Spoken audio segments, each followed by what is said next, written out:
আজকের এই দিনে সবাইকে শুধু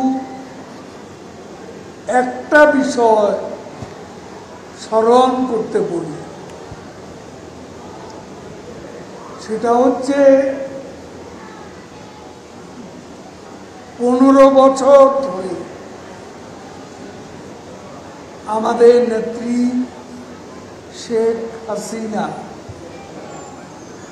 বাংলাদেশের ক্ষমতা রাজনীতিতে অধিষ্ঠিত আছে। এই 15 বছর আগে আর 15 বছর পরে বাংলাদেশের আজকে কি পার্থক্য আপনারা দেখতে পান? ওই বাংলাদেশের সাথে এই বাংলাদেশের কোনো মিল নেই। যিনি 3.5 ঘন্টা ঘুমান, আজকে 3 ঘন্টা বৈঠক করলাম, যাওয়ার সময় বললেন যে আমার এখনো 10টা প্রোগ্রাম হাতে আছে, যেটা আমাদের পক্ষে হয়তো প্রোগ্রাম শেষ করে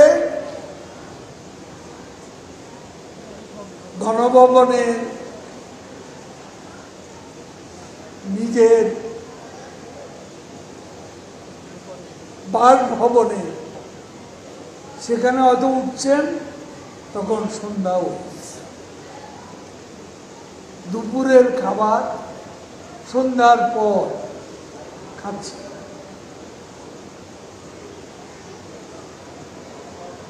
এভাবে তিনি দেশের মানুষের ভাগ্য উন্নয়ন করছেন। আজকে নেত্রীর জন্য সবাই দোয়া করবেন, এটাই আপনাদের কাছে অনুরোধ।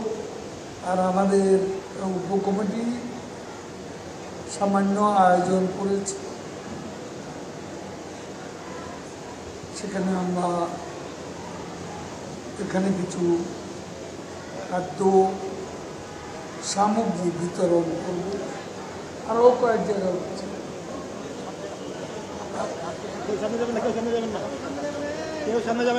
আজকে হচ্ছে এখানে, আগামীকাল 5টি জায়গা। সাংবাদিকরা একটা প্রশ্ন করেছে,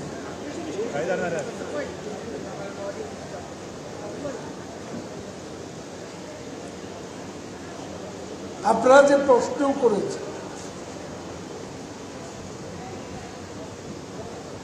এই প্রশ্নটা আমাকে না করে মির্জা ফখরুলকে করুন। তিনি কিভাবে জানলেন যুক্তরাষ্ট্রের অবস্থা এখনো আগের জায়গা?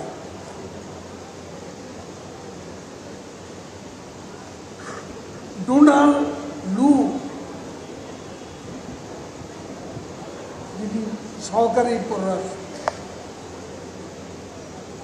তার বক্তব্য কি ফখরুল সাহেব শুনাননি? ফখরুলের প্রশ্নের জবাব মিস্টার ডোনাল্ড লু তার বক্তব্যে পরিষ্কার। এটা আর বলার মন্তব্য করার প্রয়োজন। ওখান থেকে এই প্রশ্নের উত্তর বের করুন, আমি নতুন করে উত্তর দিতে চাই। যুক্তরাষ্ট্রে কথা বলেছেন অবস্থা, সেই অবস্থান ব্যাখ্যা করেছেন যুক্তরাষ্ট্রের একজন সহকারী। এখানে